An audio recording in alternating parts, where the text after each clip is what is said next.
The following podcast is not relating to my teachings and work at Del Cedar Medical Center and is for entertainment purposes only. Hi, everyone. Welcome to another episode of the Life of Flow podcast. LOF. LOF. Today, we had the great pleasure to have Aaron Thweatt. Aaron's an executive coach and a friend, and he specializes in coaching people through the interview process for jobs in the tech space. And I thought that this would be a very interesting conversation to see if there's any kind of cross-pollination in ideas and concepts that could be implemented in the healthcare profession. Actually, Miguel got like a free consulting session, so I guess he liked it. We're totally going to have him on the show every month. every month to get free work. Stick around. It was great for you out there on the interview trail, for you out there maybe mid-career changing jobs. Lots of nice little pearls that you could take to heart and, have potentially more success. So Stick around. Thanks.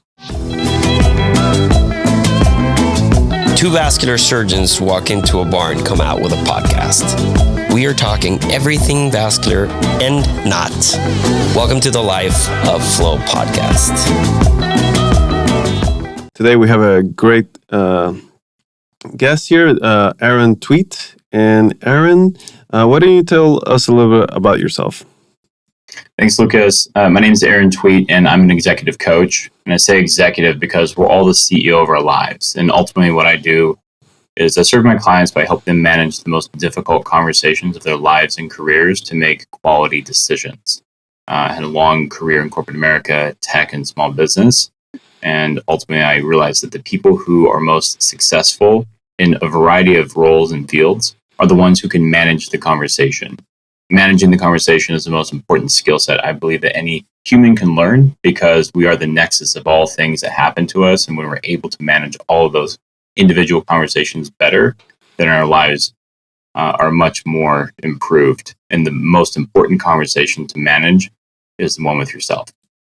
Awesome. So the idea of that we were talking, because we're kind of friends offline, and we were walking over to Andrew Schultz's comedy show. And you were mentioning, that you're working in helping people more in the tech field go through the negotiations of their contract and how to kind of visualize and what language to use when going into those discussions. And I thought that was super interesting. And, given the kind of impact of tech, especially in Austin, but all around the world, I thought that, maybe we could learn something from another kind of high in demand field of how things are done. But obviously you just made an intro that you cover a way broader topic. So why don't you, do you have any questions, Miguel? I do about him, but yeah. I mean, I think this is a good starting point. So why don't you take it away a little bit, Aaron, about more, the overall picture, just like you started talking about before, and then we can dive into more nitty gritty on how you help people negotiate contracts in other fields. Sure. So ultimately, talking about salary negotiation in tech, I have such a passion for this topic, and it's one of the things I help my clients with. But I love it so much because I spent 11 years in tech in a function called compensation. So the function of HR that determines what to pay everyone. And I did that at 4 different companies. I was at SpaceX for a long time, Activision Blizzard, DoorDash, and I started an executive compensation at a company called AECom, big Fortune 500. So all that experience of learning how to price jobs top to bottom, left to right throughout an organization, having all those internal conversations about who gets paid what, made me really passionate about this is knowledge that everyone should have. And so it's why I also feel very qualified in helping the people I work with navigate all the career conversations, advocate for themselves, and negotiate for their worth when it comes to how much they're paid. So really, it starts out like this. You should know that you can negotiate, you should, and you're probably expected to. But it's something that's not really ever explained. And the negotiation starts on the first phone call in the tech and Fortune 1000 type roles outside of medicine. Is the negotiation starts in the first phone call when the recruiter says, "What are your salary expectations?" Like they usually know their numbers, but the game starts right in the beginning. And that's actually a crucial area in the early on where I think a lot of people potentially can paint themselves into a corner by actually answering that question. So I'll pose it to you guys like this. When's the last time you bought a car? You went on the lot. What was the first thing they said to you? How much do you want to pay? Exactly. And so you even know what car we're talking about, what the finance terms are, so on and so forth. You answer that question, you fall into their frame. So when the recruiter in a job interview search scenario says to someone I'm working with, what are your salary expectations? They answer just that question, they fall into their frame. And it's the first phone call, so they don't have leverage yet. They haven't gone through the interview process to showcase their skill sets. They also haven't seen the full scope of the role. They don't know exactly what they're getting themselves into usually. And also, it's just talking about salary, especially in tech, and so maybe some Wall Street type roles, some sales roles in different industries. There's additional components of compensation beyond salary that are sometimes very quite meaningful. So in tech, sometimes there's a bonus, but usually it's about the equity. So that comprises total compensation. So your salary plus the equity, if there is a bonus, adding all that up is really the true number that people should really focus on and be most interested in. So different companies have different compensation philosophies, and think of it as like a pie chart. The ratio of how much you get paid in salary, a bonus, or equity changes from company to company. So when they ask you only about one of them up front, it's too early to tell. So I like to coach my clients to say, I'm so glad we're talking about this topic. What is your company's compensation philosophy for this role? That way you can extract information and ultimately hunt. Because as I mentioned, you haven't built your leverage yet by going through the interview process, and you don't understand the full scope of the role and how much you're going to have to put into it, what the true value that you'll be able to provide there is. So early on, it's, in my opinion, something it's too much to say up front. There are exceptions to that, but in general, you want to get more information and then move through the process. I think that we're not that far apart in medicine. As you're speaking about this, yes, the conversation about additional value or non-tangible value in the form of options or equity or safe notes or whatever you want to call it, that doesn't really become part of the conversation in medicine unless you're talking to a very large private group, and usually it's a process of you have to earn your way up to the table, and then you almost have to buy yourself in. But most of our listeners, Aaron, of course, are in healthcare, but there's a lot of people in the sales part. And so anyway, specifically about the medicine, I think that what's important, and this is actually the time where a lot of the younger guys are coming out of training and they're negotiating their contracts. So I think this is going to be a very interesting, compare and contrast and use and learn and use some tactics of other industries. But one of the things that I would always invite people to understand is their bonus structure. In what we specifically in medicine look at is also a thing called like work RVUs, which essentially means units of work for, it's a very convoluted way that the healthcare has pushed us into these contracts that are really abstract. And so certain procedures have a certain value, and you have to have a certain amount of these value notes to substantiate your salary. But then there's some bonus structures that come from that. But it's really about understanding the power of your position to negotiate. But I love what you're mentioning, which is essentially, and I don't know, this might be a misinterpretation, but my understanding of your words and my own is don't commit before you've made yourself shine good enough or well enough to the point that they want you. And at that point, you are essentially, you've created your advocacy on the front end. And now you can have that discussion, right? Now when you understand, you read the room, you read the recruiters, or you read the people that are going to be your bosses, you understand what their needs are, you know what they're looking for, and you realize that you're an actually great candidate for that position, and you know your own worth. now you monetize that worth, right? That's kind of what you're saying is like, don't jump too early until you've learned the lay of the land and where you're going, and then use that towards your own advantage. Was that a misrepresentation, or am I? No, you interpreted it just the way I intended. Okay. It's very astute. I think there's a lot of pre-work. I give, when I do group trainings, I give a pretty awesome presentation on this topic. But the point is, the longest part of the presentation is the prep before the actual negotiation. As far as understanding your market value, understanding how you're going to explain and communicate that value, how the role and the skill set that you have, what other jobs pay, and how you aggregate that data so that you can come into this conversation with a philosophy. Because sometimes recruiters, certain companies, they pay very well and they'll say a range and you're like, assuming I'm towards the top end of that range and the equity and bonus is good, then conceptually I'm aligned.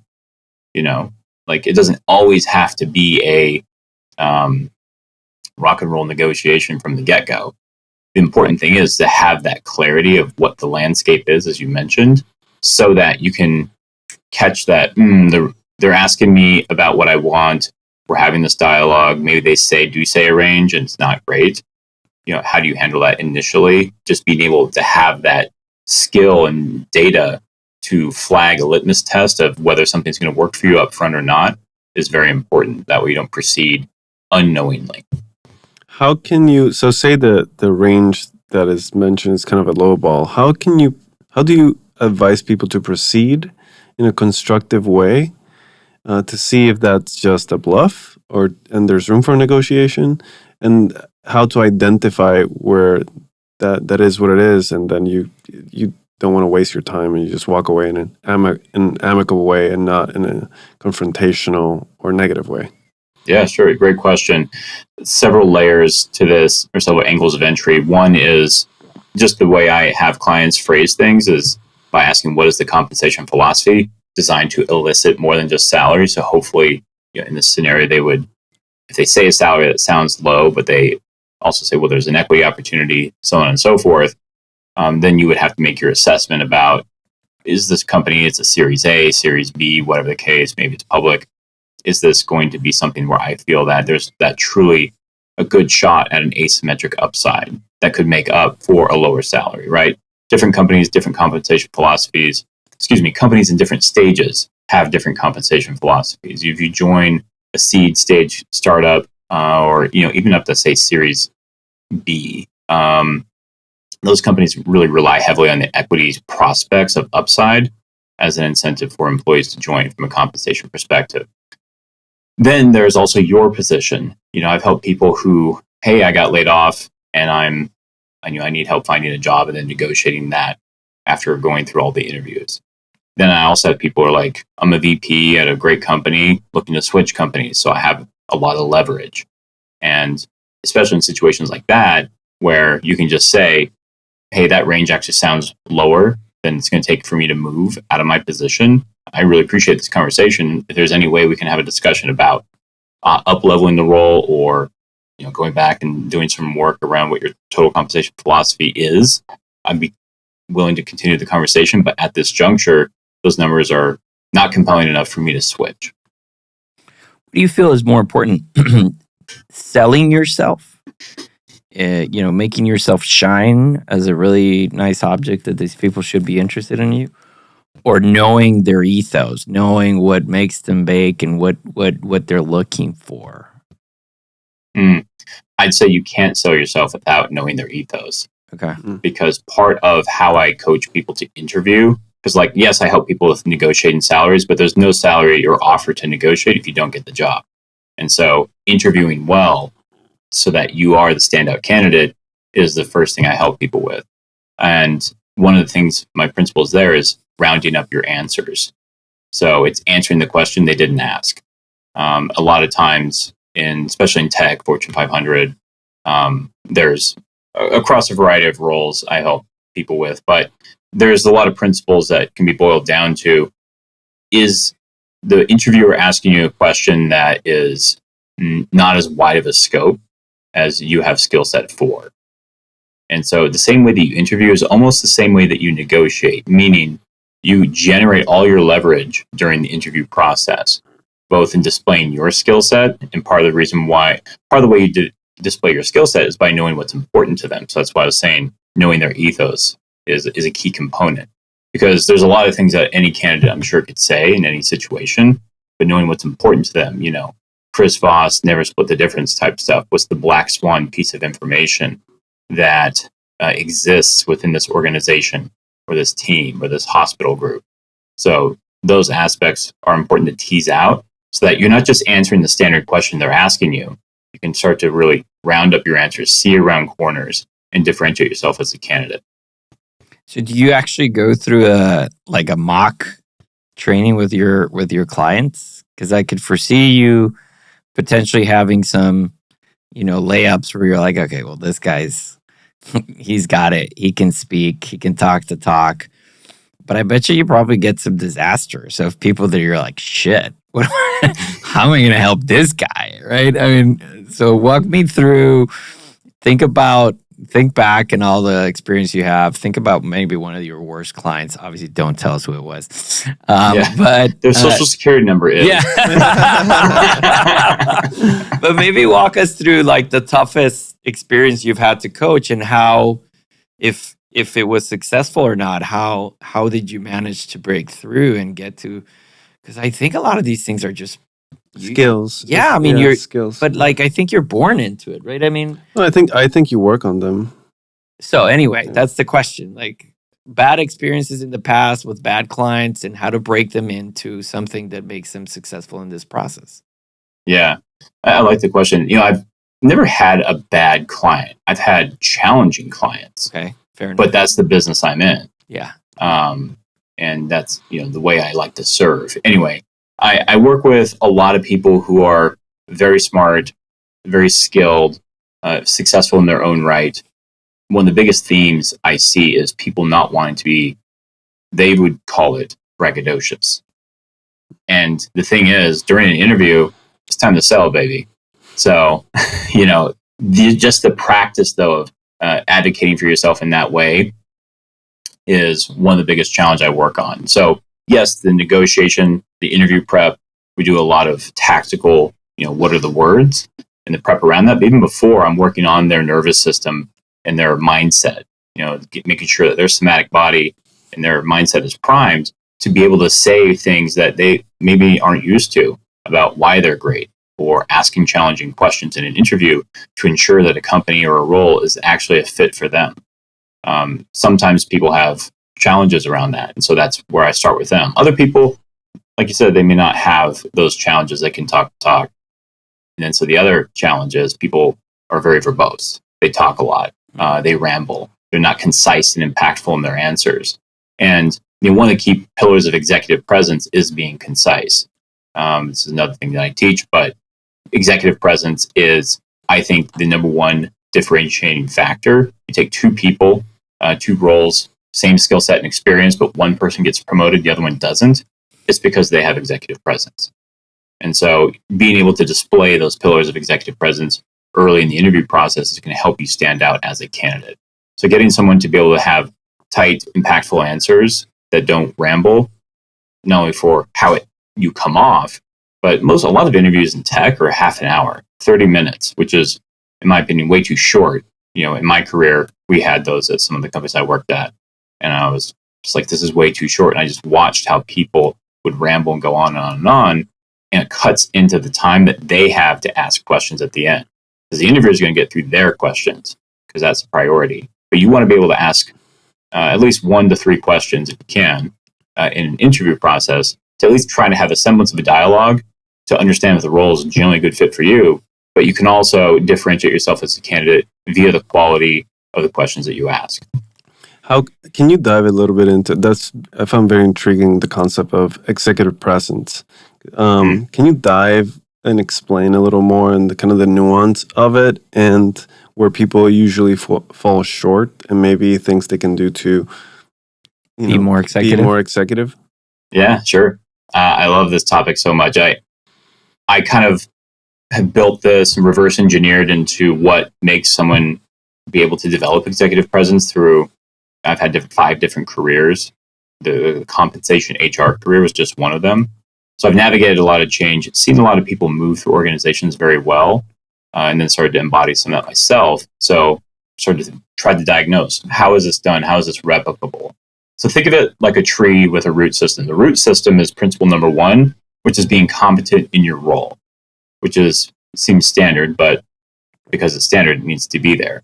But it's under the surface, right? No one actually truly sees that when it comes to executive presence. It's just assumed or implied, and it's a key foundation.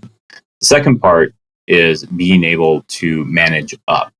So this is, I liken it to if you're in a big river, if you don't manage up, that means you're not swimming, you're not trying to handle all the tasks that get sent your way, you're going to get pushed over the falls. If you kind of manage up, you're going to tread water, but you're going to get tired and you're going to burn out. If you effectively manage up, you're actually going to be able to swim up against the current in advance. And that's basically managing up, is being able to push back, alter strategic direction, influence to say, I actually think we should go a different direction. Does this actually have to happen now? Things like that. Whether you're an individual contributor in your first day out of college, working in a job, all the way up to a VP talking to the CEO, you're always managing up in some fashion. Meaning, if you see something that you think would be a wrong direction, to gear it to what you would see would be the correct direction in an effective way. A wrong direction, or even maybe it's the right direction, but early in my career, I sacrificed a lot because I didn't have the wherewithal to speak up.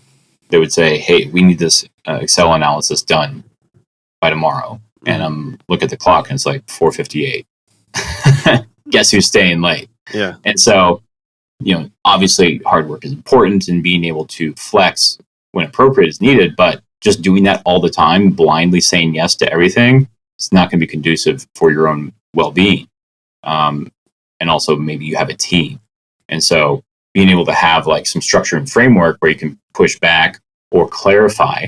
And once I started clarifying things, you realize, well, it's not actually due this quickly. I just wanted it this quickly. A lot of times I would do those diving catches early in my career when I worked in corporate America in tech.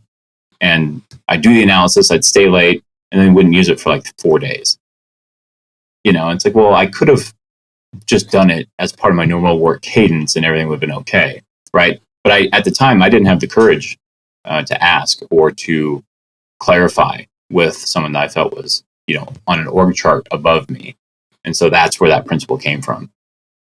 How important is the more lighter side of things, like your look? Like, do you go into that, or do you feel that's a topic that is a little bit personal, and as a coach, you shouldn't? Like the way someone looks? Yeah. Like the hey, way man, they I'm present going for themselves? this killer job. Yeah. I've been turned down 3 times. I think I can walk the walk or talk the talk, but something's missing. In your comprehensive evaluation of these challenging characters, do you ever be like, dude, you gotta like change your way you look? Like, we're gonna cut your hair, and like, like, do you ever go into that? Do you think that ever plays a role negatively? I guess that in tech, maybe not, but maybe I'm jumping the gun. I'm thinking in medicine, it tends to be a little bit more important. I would say, look, software engineers show up to work in cargo shorts and sandals at some of the companies I worked at, right? Okay. I would say that would be a slight deviation from the dress code of the environment you guys are used to. Right. So, yeah, there's that aspect. I've never had somebody where I felt the need to call it out, like you need a haircut or a shower or something like that. Would you? Yeah, absolutely. They're paying me to job, coach. Right? Yeah. Well, I'm here to see around corners that they're having trouble seeing around. Right. I'm here to help them intervene into a world that they're not seeing, because if there's change isn't possible if you can't intervene into a world you cannot see. So, absolutely, I would say something. I work with a lot of women as well, and they're always like well presented. That's never been an issue. So, then some of the guys that I've worked with are, also doing great in that department, or they work in an industry or environment that there's a wider margin, I guess you could say, of what's acceptable. So I haven't had to really say that to anyone, but I definitely get very straight with people and say these are areas that are an invitation for you to approve, and here's how we're going to do it. Have you ever? I'm sure that you hire you. I mean, when if I were to hire you to help me, it's not like you're assuring that I'm going to get that job, right? I mean, you're coaching me, you're helping me. What's kind of your batting average of every client you take that's going for different positions? Do you have kind of like a 90% rate of success on the path that I'm coaching them through? Can you even put a number on that? Yeah, it is in the 90s as far as do they eventually get a job? Yes. Correct. Are there L's along the way? Absolutely. From especially in today's job environment, it's pretty rock and roll out there. And so I think having a coach is helpful to make it through, both from a tactical standpoint and just the support, the mindset, because I've navigated so much transition in my own career and even the worst economic scenarios from 2008 and 9, that I'm just very confident that when someone has the ambition and the intention, they will be able to make it through. But don't get me wrong, it is tough sometimes. I had a client who I helped her interview at 5 different companies. And obviously the 5th one hit. Okay. But there were some heartbreakers before that, like 10 rounds of interviews. Hey, they take you out to dinner. We just want you to meet one more C-suite person. Yeah. And then the earnings call happens the next day and they announce a restructuring. Position goes away. Right. Stuff like that. Or she also interviewed at another company right after because she had multiple processes going and made it final rounds and said, gosh, you're so great. But we just went with somebody who had a little bit more direct industry experience. And it's like, well, you could see that on my resume when we first started talking. Yeah, exactly. Yeah. So, Miguel, you've been through some of these kind of like more senior negotiations. Is there anything that when you went into them, you wished you had somebody help you with? For myself? No, I'm asking Miguel. Oh, sorry. So to my point before, and I know this is not necessarily the specifics of today's, but I felt ill-prepared on understanding the jargon when the contracts would come through, right? I mean, the legal structure of a lot of these things and some of the compensation plans was, to me, a little bit, I was unclear to me, and it made me realize the importance of having a lawyer look at your contract. For the interview process, I don't think it's been that many. And usually by the time you get to senior positions in healthcare, it's more like they're recruiting you. Right? They're looking for you and they're trying to get you somehow to come and take their meetings. Because normally when you get to those positions, you're not necessarily jumping ships too much in healthcare. So I feel I feel all of this, the conversation that we're having here with Aaron today, I find it super interesting, framing it more in residents or fellows trying to get into a program. Yeah, but there's also mid-career people.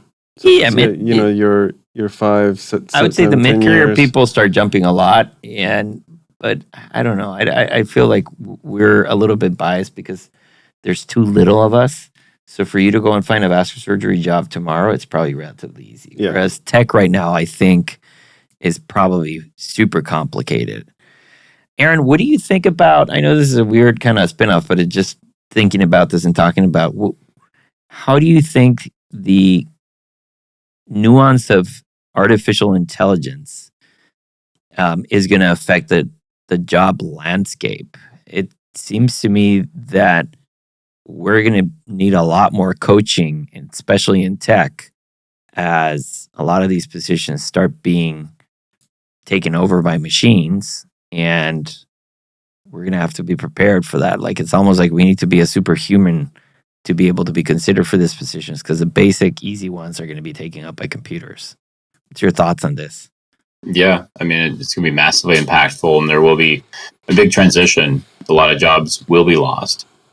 In some degree, I think some of those roles while obviously transition is tough and learning new skills is tough, there are some jobs I think that just a human shouldn't have to do. The time spent is just not, conducive to a human's highest expression, right?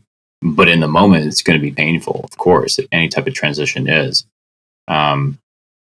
There's also, I think the jury still feels like the jury's out on this because there hasn't been a technological, transformation or revolution where it didn't actually create more jobs and more opportunity. And so the jury's still out on, will AI be the first one where it doesn't? And it's interesting because that's kind of the point of a lot of the AI technologies and applications is to create these scales and efficiencies. But then it births, ancillary roles and opportunities. So then that's obviously what technology has always done.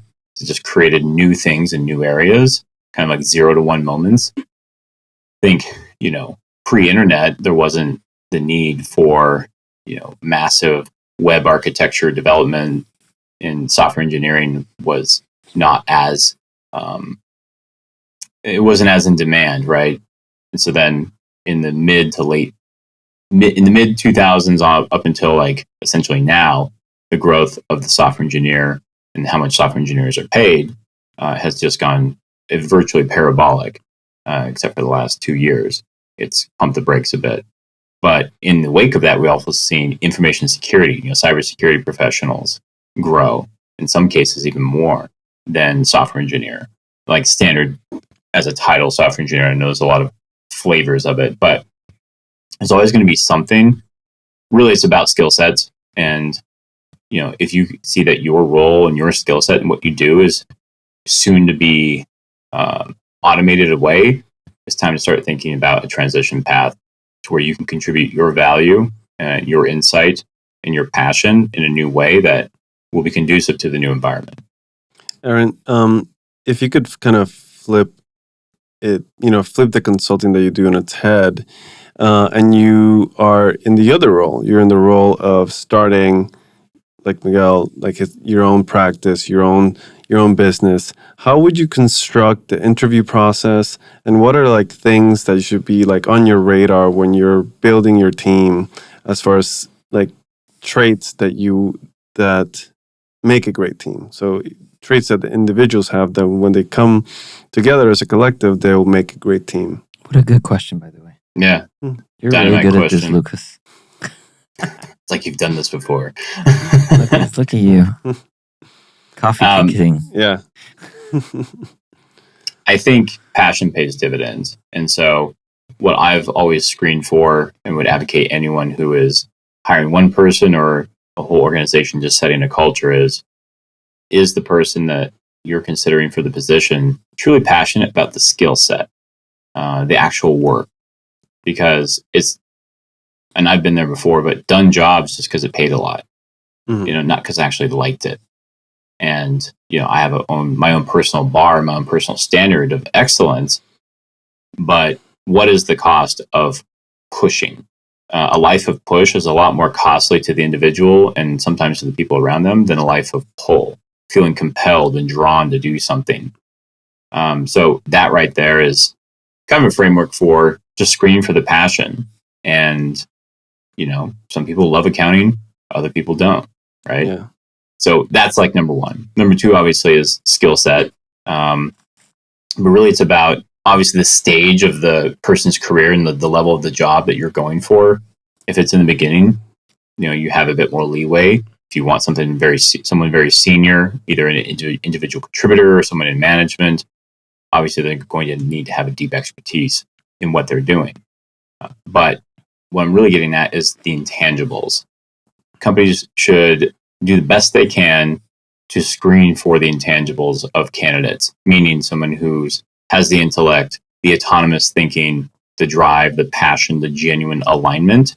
Because a lot of that, a person like that could be put into many different scenarios and figure things out and do a great job rather than someone who's maybe does have a lot of experience, but they hate it. And they've been doing it a long time, they just hashtag over it. Yeah. So that refreshed lens with that sort of forward momentum and velocity of just oomph of wanting to do something new or do something hard and different is really important. You know, a lot of companies I've worked at were difficult environments, SpaceX most notably, and it takes a certain caliber of person, yes, but also certain caliber of outlook, just to be in an environment like that and not just survive but thrive, just because of the pace and the intensity and the complexity. So being able to screen for that your environment and the candidate are matched is really important, because there's a lot of people who can do the job, but maybe they don't want to go as fast as you. They want more support. It doesn't make it bad or wrong. It's just, is it a fit? So making sure those intangibles are, you know, that as an employer up front, so you can screen for it, rather than say, well, so-and-so isn't performing well. It's like, well, what was your intake process? Did you set them up for success? Did you tell them what the environment was like? You know, were you honest with them? There's a lot more to say about this, but that's some of the most important highlights I'd like to tell you. It's so hard though, Aaron, right? I'm speaking on, you know, as a entrepreneur, medical entrepreneur. I quit the corporate jobs about 2 years now, and build my own thing, and from the bottom, from zero, from going to the bank and trying to convince the bank to give me money, to then the bank screwing you, to then finding other banks, and then hiring the people along the way. But nobody's really committed to this plan, because you're the only one that will lose your house if this doesn't work, right? Everybody else has a job, but then you have the pressure of this, of making sure that they have that job, and that continues to be. But it's easier said than done to identify in such what seems to be a very crude process, these intangibles that you mentioned, because I totally agree with you as you're eloquently laying it out there. I'm like, yeah, that's exactly what you're liking, what you need to look for in an employee. But it's so hard, because what do I get? I mean, I put a thing on Indeed, I get flooded with a bunch of bullshit. I have to look through all the CVs. Half of them are trash. Then some of them are okay. Then you kind of tease away, okay, well, there's these things that you kind of like. And then you have to meet them. And how do you meet all these people, right? I mean, one thing that I did, and I mean, tell me if this is maybe one thing, because I want you to expand on a potential strategy to try to tease these things out of people. But one thing I did is I did my first 2 or 3 hires with like Zoom interviews, because I was, we were coming out of the pandemic. It was still a thing. And I was like, this is trash. When I met them in person, I had essentially hired somebody that I'd never met. Yeah. And I was like, I don't like the vibe. Yeah. And it was like then weird, because I needed to somehow get this person out of my company. Yeah. Because the culture, the vibe, whatever I was getting, there's this je ne sais quoi that you can put your hands on, but it just did not work for what we were looking, or what I was looking for. And that day I said, I changed my cassette, and I only interview people in person. And in the perfect scenario, we are actually going to eat together. I know that sounds weird. Yeah. But I will go either a breakfast. Hey, meet me for breakfast at this place. And I'm like, and you're not just sitting. I'm not interviewing while I eat. You and I are going to eat. Okay. And I want to just see you eat. I know that's weird, right? It's pretty weird. I want to see you order food. Yeah. I want to see you interact with the waiter. Yeah. Like I want to see, and then I'll see how organically that conversation comes through. Yeah. And that's what I've like identified as something that works for me, Aaron, and it may be very personal, but what do you think about that strategy? Is that weird if you were like coaching somebody applying for my job and he's like, Aaron, so this weirdo wants to go and eat and I have to eat. Like he said, I can't just sit. Like I have to order a drink and I have to eat. What's your thoughts? I mean, weird is subjective. It's definitely a little idiosyncratic, but it's not bad. I mean, listen, what is your company, by the way? It's Hope Vascular and Podiatry. Okay. It's a clinic that, I mean, it's a medical practice. It's a private medical practice that focuses on the management of patients with leg vascular, like blood flow problems of their legs and diabetic foot. And our objective is to avoid amputations and make people walk around the world in an appropriate way. Amazing. Thank you. So that right there is a good North Star of vision. And that's how you can test for passion and these intangibles. You know, being in person with someone that you're interviewing and you say something like that, more about what is the purpose and the ethos of your medical practice? Why did you, as a highly skilled medical professional, leave, you know, the corporate side to start your own thing and take on all that risk? You know, share that passion and vision with the people that you're interviewing, because they're all force multipliers for you. And if they carry the same, at least intellectual understanding, and, you know, they connect with as best they can on the actual why they're there. But the why is really important. You're getting a little Simon Sinek on you. But I would also say getting them in person, wanting them to order a meal, fine. Because, I mean, you're also in the patient-facing business, right? So that the bedside manner and just how someone feels coming into your practice is very important. But do you have a process around the way you communicate your vision, just as you told me? Yeah, I don't, you know, I think that you bring in a great point, which is the reaction to that. And maybe it was something that I didn't do thoughtfully, meaning I didn't do it purposely. But I would, you know, part of this, you know, meal that we're, you know, part of breaking bread with this stranger, because that's what's weird. And again, I'm sitting down with a stranger to eat, right? To break bread with. It's odd. It's uncomfortable, right? I'm not making them eat like bolognese, which is going to be a mess, but anybody can eat anything. But I usually just start the conversation with, hey, here's who I am. And this is what I did. And I gave up on this, but I love what I'm doing. And I'm super excited. And I'm looking for somebody that I guess would get as excited as me and understands the bigger picture. And I never quite did it purposely to understand or to measure the reaction. But to your point, I guess that was maybe part of why I would like these things, because that's the way that you can see if you've counter-ignited somebody, if there is that passion in there. I mean, it's never going to be the same, right? I mean, it's not their dream. But if you can see that these people can can follow you and can get behind you in the right way, I think that's super interesting. And I think that you're putting it in a really good way where I probably should purposely do it and see what the reaction to that is. Yeah, absolutely. I think you're in a business that is impactful. You're not like, oh, this is a DTC product where, you know, we just want to, we think it's high margin, we think it'll sell well, right? You're genuinely like changing lives. When I was at SpaceX, we had massive cachet. It was so cool, right? And we would get people to come from other cool companies, and we pull them out of there. They wouldn't think about leaving Google or wherever else. But it's like, do you want to write software for a search engine or for autonomous software to dock Dragon autonomously on ISS?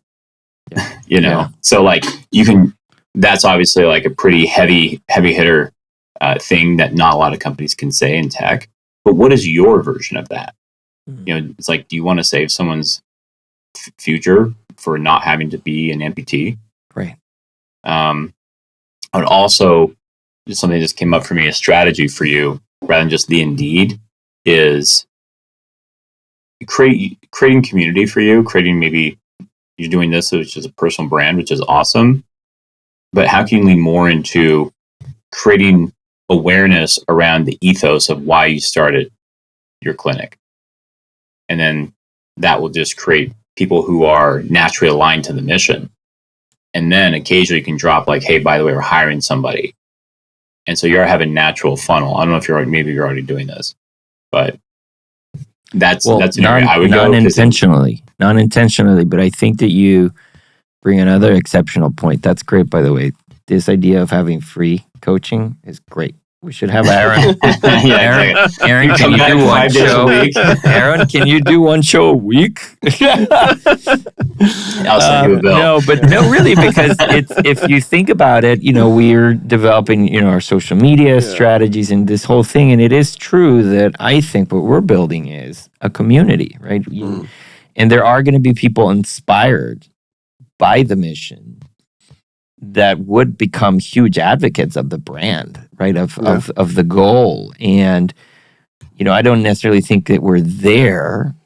But as we mature, I think that should be one of the things that we should try to manifest is create a funnel of people internally that you don't, to your point, right? As SpaceX, shit, if anybody put a chief medical officer position for somebody with expertise in vascular surgery, because we're seeing, I don't know, deep venous thrombosis on zero gravity, I would die for that job. Yeah. Like tomorrow, I'd leave everything behind. I'd chapter 11 this.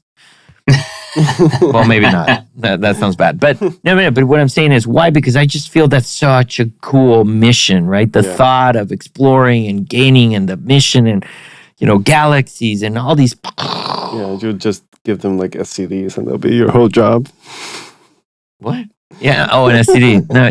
Okay. Thanks for crumbling my dreams. But all just saying is SpaceX doesn't go to Indeed, probably, right? You go to SpaceX. Right. And that's something that we can potentially do here, which is hope doesn't go to you. You go to hope. Yeah. It's about people self-selecting. Brilliant. Yeah. Because you're not looking to hire so many people. You don't need to hire as many people as SpaceX did or does. True. We hired 1,000 people a year when I was there. Holy shit. Yeah, and I did every offer manually too. So I've done 3,000 job offers personally. Well, which is not necessarily. It sounds like a flex. It's actually a sign of a lot of infrastructure we had to put in place so that wouldn't be necessary. But because of the consequence of being in an environment that was very unstructured, that needed structure, that was the type of experience that I got. And I'm kind of like my own walking AI model algorithm of a great party trick, I guess, people's compensation. So. Let me analyze your compensation over this drink. If it's a W-2 job. That's a great first date starting. Line. Yeah, exactly. I'm not going to ask you how much you make. I'm going to tell you how much you make. Exactly. But Miguel, I think I can see, you're onto something here. And I think there's a big opportunity for you to hone your message and hone the focus on your why so that people can self-select into that world. And then from there, you can cherry pick people who really, really want to be part of the mission. And then you can screen on skill set after that. But the initial screening should be on the intangibles as a process where people self-select and opt in not because it's just a job, because it's a job that resonates with them. Because yes, you're the owner, they're not. You have more of a financial incentive than them. Better. But no, that's a great. I think passion trumps everything. To be honest, even probably if I had to choose passion or skill set, if the skill set is something that I could teach that person, I'll choose passion all day. Just because that person will out-compete everyone else over the 100%. Long term. Yeah. When I go at a restaurant and the server has that unique attention, very attentive, aware, you can tell they care. Yeah. When I'm, someone services, something with my car, or if I'm just a hotel reception, whatever the case may be, you can just tell who stands out. Because if you stand out in jobs like that, in my opinion, those are kind of tough jobs to do because they're not always that exciting. They don't always pay super well, right? So when someone can display those characteristics in an environment like that, oh my gosh, they'll succeed anywhere else, right? I bought some clothes once. I think from Rag and Bone on South Congress. And I told the woman that helped me at the end. She walked me to the door, and I said it so her manager wouldn't hear. But I was like, "You are excellent. You have great attention to detail. You're very personable. Find an environment to do this where you can earn more." Yeah. That's great. Well, and in that note, I'm back. Why are you trying to steal my coaching session? You sent me on some dumb. We bailed on it. Yeah. I'm back, man. I'm regaining my time. Stop asking for Speaker. things for free. Yeah. No, Aaron, Yeah. I think you've been incredibly awesome to talk to. I've personally squeezed a lot of great pearls of information out of you. Well, he has a business which you can. I'm sure that on the notes of the show down below, there's going to be all the information about your company. I mean, I don't know. Maybe it's time to branch into healthcare. I mean, why not? Why only tech? There's med tech. Yeah. Make a little the salary negotiation is just one aspect of what I do. Ultimately, I coach the whole person in all realms, and industry agnostic. So it's really the psychographic more than the demographic. It's someone who is ambitious, trying to find new ways to do new things and not lose themselves in the process. So if anybody's looking for connecting with you and potentially looking at the possibility of you two working together, what's the best way? So my company is resparkcoaching.com. So resparkcoaching.com is my website. You can find me on LinkedIn or Instagram. My name, Aaron with 2 A's. Last name is Thweatt, Thweatt. So on all platforms. But whether it's my website, resparkcoaching.com, or on the Instagrams or LinkedIn, it's the best way to find me. I'd love to have a conversation. Awesome. Thank you so much, Aaron. Make sure you add to your profile that you were on this podcast. Is going to just kill your numbers. Like there's going to be clients up the wazoo from now on. Okay, man. Delusion at the moment here. But manifesting. Yeah, you're manifesting. Yeah. Well, I love the name of the podcast and the energy you guys bring. It's the Life of Flow, which is such a cool name, and you guys are doing it in such a unique way. And I think this is a good synergy for us to have this conversation today, because I help people with flow in a different way.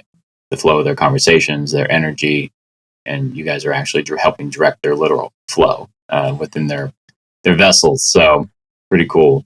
I appreciate being on today. Well, that's a beautiful way to wrap it up. Yeah. And I appreciate you here, and hopefully we'll have another conversation down the line and look at other aspects of life. Thank you, Aaron. Thank you, Aaron. This was great. Thank you.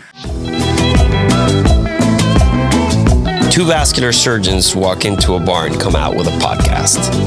We are talking everything vascular and not. Welcome to the Life of Flow podcast.